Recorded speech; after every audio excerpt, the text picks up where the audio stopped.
Hi, I'm recording this video because I'm dealing with certain issues in my Math 1046 course.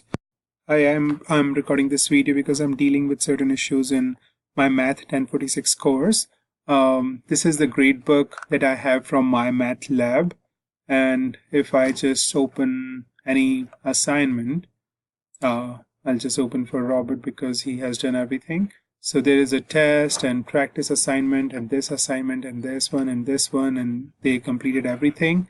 But maybe I did something wrong or what happened, but I do not see grades for any of my students for my math lab. For some parts I can see that. So if I see here, there is no grade for in-class assignment, this assignment, these are all my math lab assignments, but I see grade for practice assignment.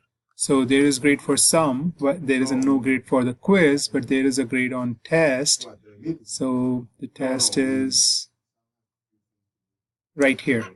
So there is mark on the test, but no, sorry, this is not test. There is test. So there is mark on test, but there is no mark on some other assignment. So if you can help me, how do I sync it, or what should I do? If you don't have access, then we can screen share, and if you want to show me.